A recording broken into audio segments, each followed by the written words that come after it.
नमस्कार साथियों, मैं आपका साथी रॉबिन। आज हम डिस्कस करेंगे पार्ट 4 का। वो पार्ट 4 किसका होगा? तो ऑलरेडी मैंने आप लोगों को बताया था कि एक पर्यावरण और सतत विकास एक चैप्टर स्टार्ट किए थे। किसका? तो इसका, जो आप लोग देख पा रहे होंगे, समान अध्ययन पूर्वावलोकन पर्यावरण एवं पारिस्थितिकी। इसका एक चैप्टर स्टार्ट किए थे जिसका नाम था पर्यावरण और सतत विकास, इन्वायरमेंट एंड सस्टेनेबल डेवलपमेंट। पर्यावरण यानी इस चैप्टर में पर्यावरण से संबंधित जो बातें थी, जो एग्जाम में क्वेश्चन आए और जो आने की संभावना बनती है, उससे संबंधित मैंने 3 पार्ट आप लोगों को बता दिया। इट मीन्स इस चैप्टर में पर्यावरण पार्ट 1, पार्ट 2, पार्ट 3 में ख़त्म कर दिया। अब हम स्टार्ट कर रहे हैं सतत विकास पार्ट 4। अब विश्वास नहीं करेंगे, इस सस्टेनेबल डेवलपमेंट से जो मैं पार्ट 4 लाया हूँ, इससे अभी यूपी पीसीएस 2023 का जो एग्ज़ाम हुआ है उसमें कम से कम 7 से 8 क्वेश्चन पूछा गया है। अब समझ सकते हैं कि ये कितना इम्पोर्टेंट है।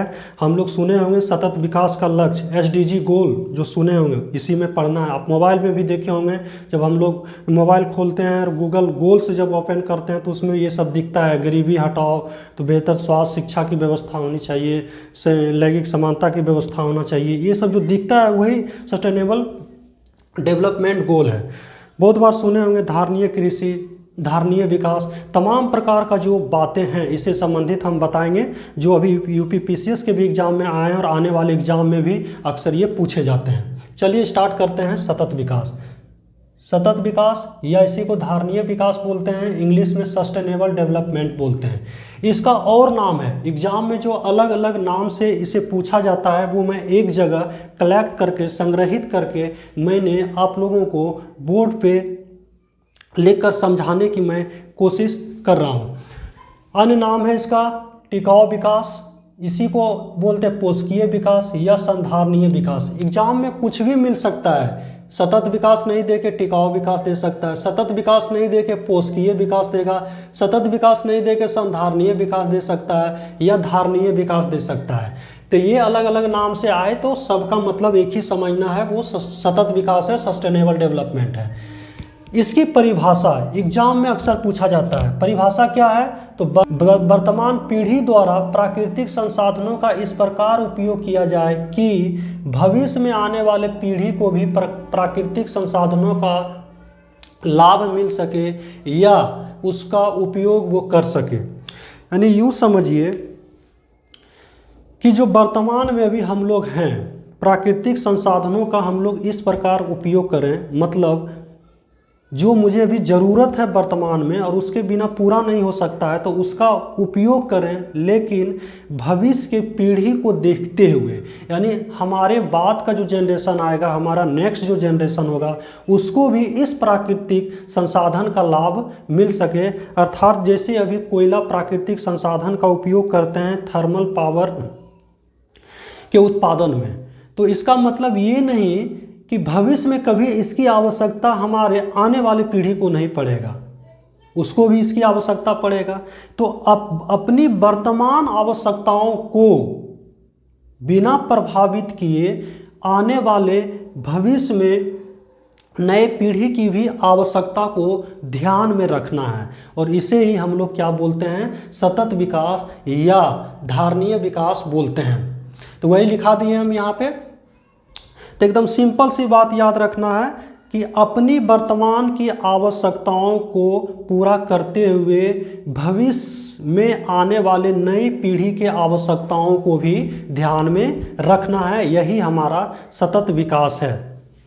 जैसा कि मैंने अभी कोयला से संबंधित आपको एक एग्जाम्पल बताया, तो ये एग्जाम में आता है। अच्छा, इसका ऑब्जेक्टिव क्या है, पर्पस क्या है, उद्देश्य क्या है कि सतत विकास एक वर्ड आया और वर्ड आया तो आखिर क्यों लाया गया और इसका उद्देश्य क्या रहा? तो इसका एक ही उद्देश्य है कि जस्ट अभी मैंने जो परिभाषा बताया उसमें क्या, प्राकृतिक संसाधन, तो इसका क्या करेगा? न्याय संगत उपयोग कीजिए, इसलिए ताकि नेक्स्ट जनरेशन को भी इसका लाभ मिल सके। फिर प्राकृतिक संसाधनों का संरक्षण कीजिए, संरक्षण करेंगे तभी तो अगले जनरेशन को भी इसका लाभ मिलेगा, तथा उचित प्रबंधन कीजिए। ये इसका क्या है? पर्पस है किसका? तो सतत विकास का। फिर सतत विकास के लिए आवश्यक क्या है? तो आवश्यक है जैव विविधता का संरक्षण करना, प्रदूषण का निरोध एवं निवारण करना तथा निर्धनता या गरीबी हटाना। ये सब एग्जाम में छोटा छोटा पॉइंट पूछ लिया गया।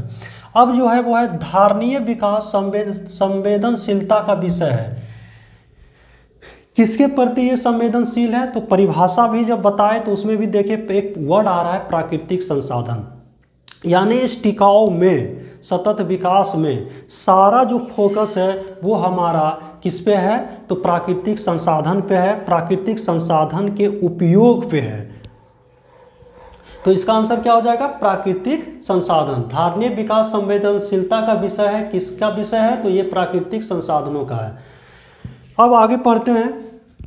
नेक्स्ट जो है वो है सतत विकास की संकल्पना या व्याख्या पहली बार कब किया गया था? ये जितने सारे हैं वो सभी के सभी एग्जाम में आए हैं, और जो एक्स्ट्रा फैक्ट में डाला हूँ वो एग्जाम में आने की प्रबल संभावना रहेगी। पहले भी मैं बता चुका हूँ वीडियो की स्टार्टिंग में ही कि इससे अभी हाल फिलहाल 2023 में यूपीपीसीएस में लगभग 7 से 8 क्वेश्चन आए हैं। सतत विकास की संकल्पना या व्याख्या पहली बार किया गया था कब?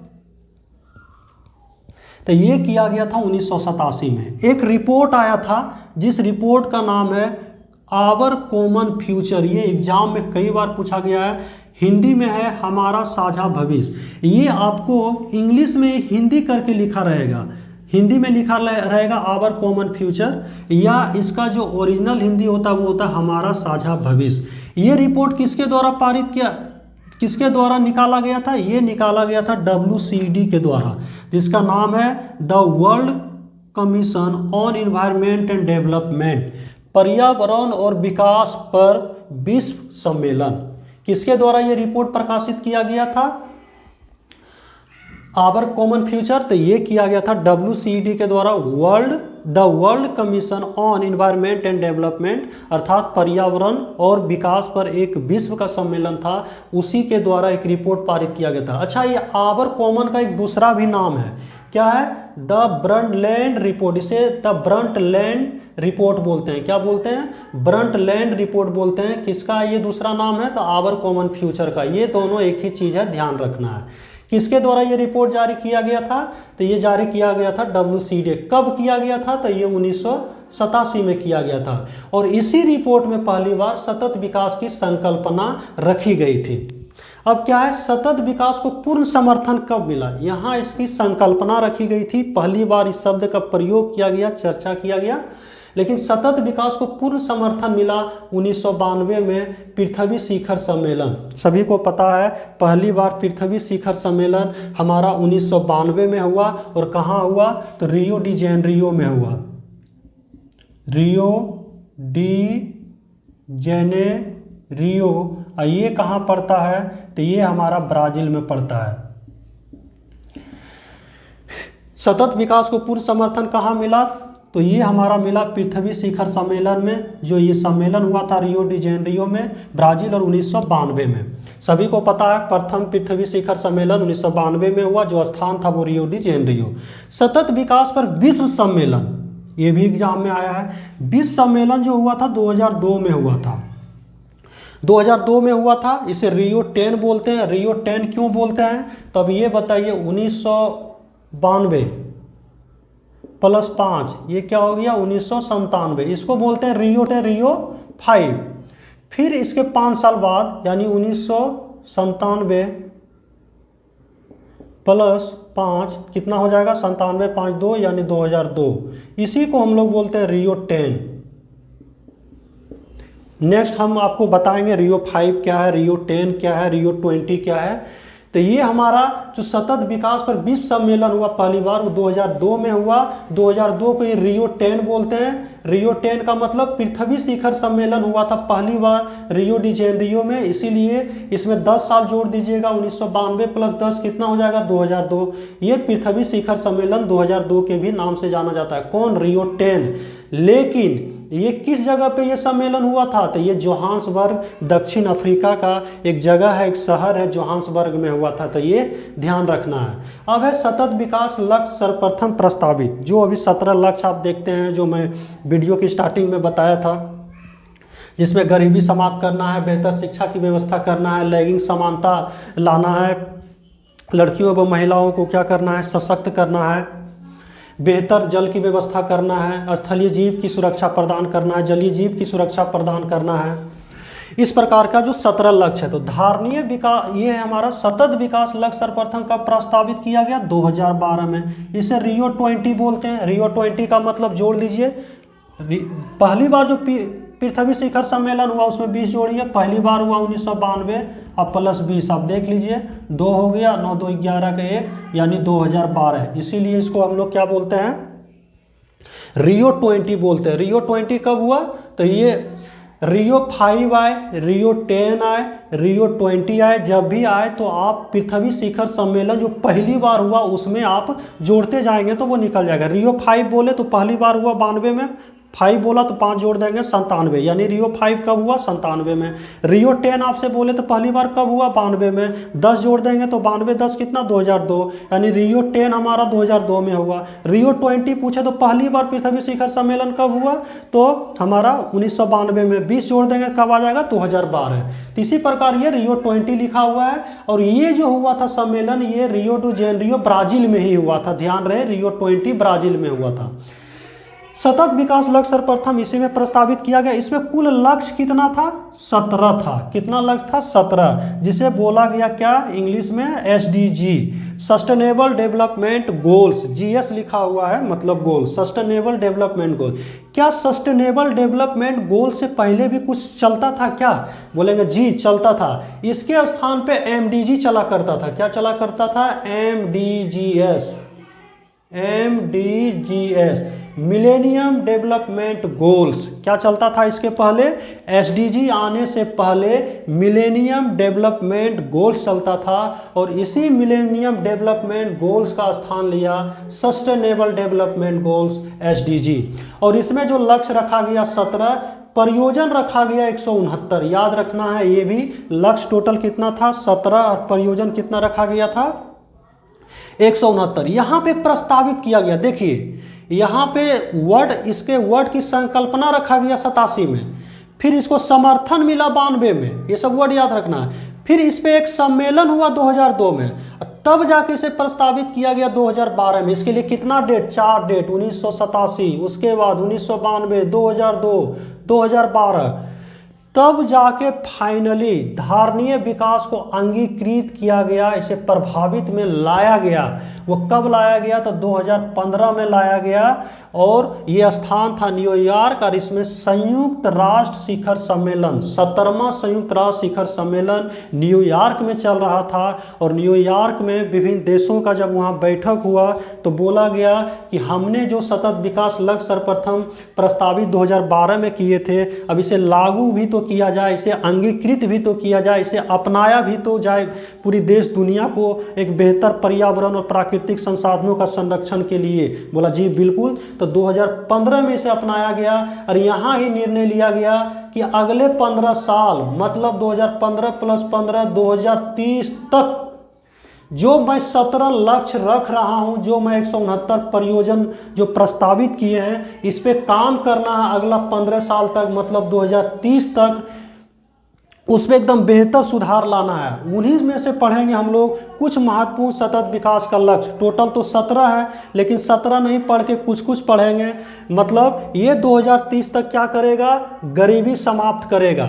इसमें जो पहला लक्ष्य है वो क्या है? गरीबी समाप्त करना। यानी एग्जाम में गरीबी समाप्त करने के जगह पे शून्य गरीबी लिखेगा, ठीक ना? ऑप्शन में आएगा तो कंफ्यूज नहीं करना है। गरीबी समाप्त करने का मतलब क्या? गरीबी शून्य या शून्य गरीबी।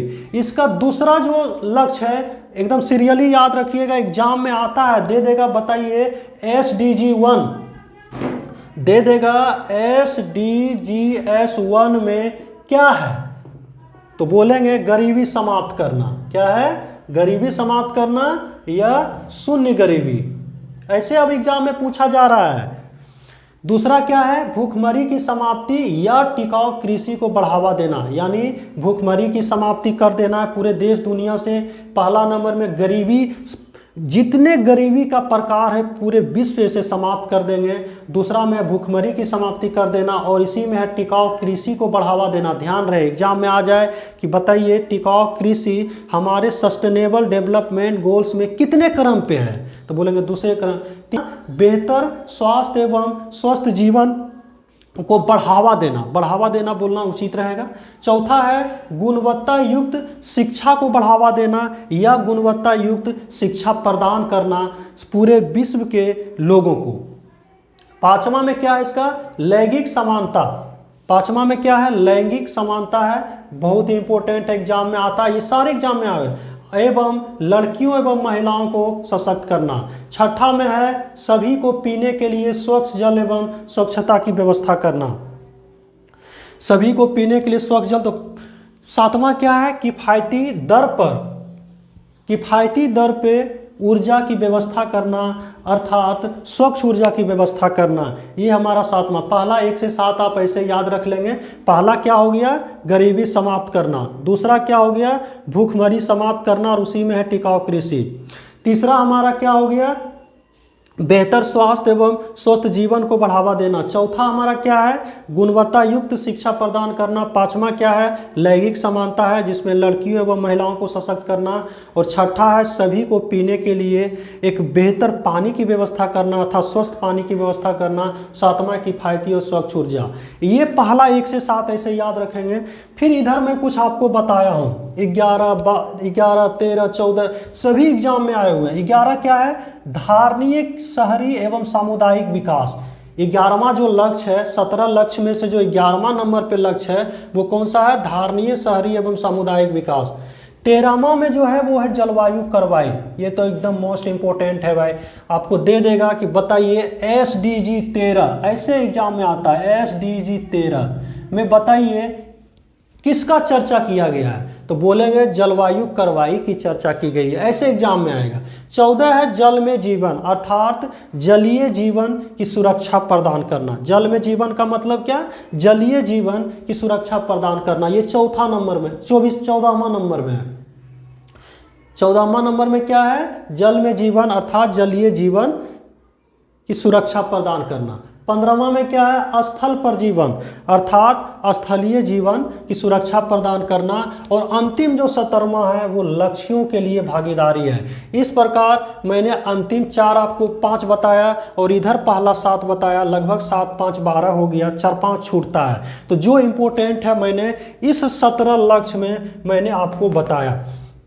अब आगे चर्चा करते हैं कि विश्व में सतत विकास का लक्ष्य सूचकांक जारी कौन करता है। अब तो ये तो बोला कि 30 तक कार्य करेगा, 15 से आपने स्टार्ट किया, तो बोलेंगे भाई आखिर जब इसे अंगीकृत किया गया तो क्यों ना इसका एक रिपोर्ट जारी सालाना किया जाए, ताकि ये पता चल पाए कि वाकई में जो लोग शामिल हुए, इसमें शामिल हुए, भाग लिए और हामी भरे, क्या ये 17 लक्ष्य पे वो काम कर रहे हैं कि नहीं। उसके लिए एक इंडेक्स जारी किया, उस इंडेक्स का भी नाम रखा गया सतत विकास का लक्ष्य सूचकांक।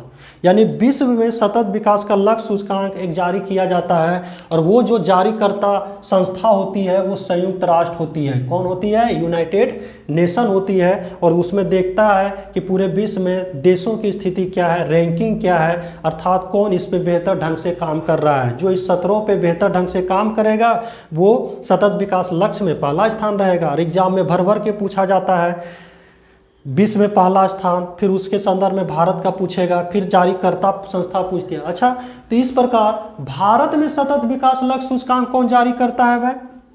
जब 20 में आया तो अपना भारत में भी अपने भारत के अलग अलग राज्यों को भी ये दायित्व दिया गया कि भाई आप भी 17 पे काम कीजिए, गरीबी को समाप्त कीजिए, बेहतर शिक्षा लाइए, टिकाऊ कृषि को बढ़ावा दीजिए, आप स्वच्छ पानी और ऊर्जा की व्यवस्था कीजिए, लैंगिक समानता लाइए, आप स्थलीय जीवन, जलीय जीवन, ये सबको सुरक्षा प्रदान कीजिए। इसमें भी आप लोग जो बेहतर 17 में करेंगे उसको हम पहला स्थान देंगे। बोलेंगे जी तो भारत में ये सूचकांक कौन जारी करता है, तो ये करता है नीति आयोग। याद रहे एग्जाम में पूछा जाता है कि भारत में सतत विकास लक्ष्य सूचकांक जारी करने वाला नोडल संस्था कौन सी है, तो बोलेंगे वो नीति आयोग है। शायद यहाँ तक आप समझ पाए होंगे। इससे करंट क्या देखेंगे हम लोग, करंट में ये देखेंगे कि वर्तमान में जो सतत विकास लक्ष्य जारी किया गया संयुक्त राष्ट्र संघ के द्वारा, उसमें भारत का पोजीशन क्या है और पहला पोजीशन किस देश का है विश्व में, ये देख लेंगे करंट। फिर दूसरा करंट देखेंगे कि भारत में सतत विकास लक्ष्य जो जारी करते हैं नीति आयोग, उसमें अपने भारत के राज्यों का स्थान क्या है, कौन राज्य इसमें ज़्यादा परफॉर्मेंस कर रहे हैं, 17 जो गोल लाया गया है। इस प्रकार आपका यहाँ से करंट भी बन रहा है। अब है धारणीय या सतत कृषि। इस पे भी जोर दिया गया, क्यों? क्योंकि भाई जब ग्रीन रेवोल्यूशन आया हमारे देश में तो उस समय क्या किया गया, जमीन तो हमारा सीमित है लेकिन पॉपुलेशन जनसंख्या बढ़ रही है। जब जनसंख्या बढ़ रही है तो उसे खाने पीने के लिए खाद्यान्न की भी व्यवस्था होनी चाहिए, उसका डिमांड बढ़ेगा। तो इसके लिए ग्रीन रेवोल्यूशन उस समय आया और बड़े पैमाने पर कृषि में सुधार लाई गई, जिससे खाद्यान्न की उत्पादकता तो बढ़ी, लेकिन दूसरी ओर देखी जाए तो हमारे भूमि की उत्पादकता वो धीरे धीरे घटने लगी। सरकार ने दिमाग लगाया, यार ऐसा रहेगा तब तो दिक्कत है, पर्यावरण को भी दिक्कत है, लोगों के स्वास्थ्य पे भी प्रभाव पड़ेगा जब ज़्यादा रासायनिक पदार्थ यूज करेंगे अधिक उत्पादन के लिए, और मिट्टी की उर्वरकता भी घटेगी, उत्पादकता की क्षमता भी घटेगी। तो क्यों ना इसके जगह पे हम लोग कुछ जैविक खाद का प्रयोग करें, अर्थात हम लोग टिकाऊ या सतत कृषि की व्यवस्था करें। बोलेंगे सर इसका मतलब सतत कृषि या टिकाऊ व्यवस्था क्या होता है या सतत कृषि क्या होता है? तो इसका परिभाषा ही होता है कि भूमि की उत्पादकता को नष्ट किए बिना संपूर्ण जनसंख्या को खाद्यान्न उपलब्ध कराना, अर्थात भोजन उपलब्ध कराना ही क्या कहलाता है, टिकाऊ कृषि या सतत कृषि कहलाता है। दूसरे शब्दों में बोलें तो पर्यावरण को अक्षुण्ण रखते हुए, अक्षुण्ण का मतलब है बिना नष्ट किए, एग्जाम में ये वर्ड यूज किया जाता है अक्षुण्ण, जो मैं यहाँ लिखा हूँ। पर्यावरण को अक्षुण्ण रखते हुए भूमि की उत्पादकता, पर्यावरण को हानि पहुंचाए बिना था अक्षुण्ण रखते हुए भूमि का इस प्रकार उपयोग करना है कि उसकी गुणवत्ता लंबे समय तक बने रहे। पर्यावरण को नष्ट किए बिना भूमि का इस प्रकार उपयोग करना है ताकि उसकी उत्पादकता एक लंबे समय तक बना रहे। यहाँ पे गुणवत्ता जो लिखे, गुणवत्ता का संदर्भ है यहाँ उसकी उत्पादकता से। दूसरी शब्दों में भूमि की उत्पादकता विनाश किए बिना संपूर्ण जनसंख्या को प्राप्त खाद्यान्न उपलब्ध कराना ही हमारा टिकाऊ कृषि है। इससे संबंधित कुछ मिशन चला था, सतत कृषि राष्ट्रीय मिशन, ठीक ना, ये 2014-15 में चला था, याद रखिएगा। राष्ट्रीय बागवानी मिशन 2005-6 में चला था। फिर कुछ इसमें रिपोर्ट है, ये ध्यान रखिएगा, नोट में एक्स्ट्रा लिखा दिए। द लिमिट टू ग्रोथ प्रकाशन कब हुआ था? 1972 में। और मॉन्ट्रियल प्रोटोकॉल का प्रवर्तन कब हुआ? 1989 में। इस प्रकार मैंने सतत विकास से संबंधित बातें इसमें पार्ट 4 में कंप्लीट कर दिया हूँ। इसका लास्ट पार्ट होगा इस चैप्टर का, पर्यावरण और सतत विकास का, वो होगा पार्ट 5, जिसमें ये चैप्टर समाप्त हो जाएंगे। उसके बाद अब कहीं से भी क्वेश्चन सेट बनाइए, मैक्सिमम क्वेश्चन, मैं 100% की बात नहीं करता हूँ, मैक्सिमम क्वेश्चन आपके बन जाएंगे और यहाँ से क्वेश्चन भी मिल जाएंगे। यहाँ पे वही क्वेश्चन है जो आपके NCERT में हो, चाहे विभिन्न प्रकाशन का बुक हो, जैसे दृष्टि हो गया, विजन IAS हो, कहीं भी आप उलट के देखेंगे तो वो कंटेंट जो इम्पोर्टेंट उसका कंटेंट है, पढ़ने का तो बहुत सारा चीज़ है, उसमें जो इम्पोर्टेंट है मैं कलेक्ट करके, और जो एग्ज़ाम में आया हुआ है वो जो एग्ज़ाम में आने की संभावना है। फिर साथियों मैं मिलता हूँ इस चैप्टर के पार्ट 5 में। जय हिंद।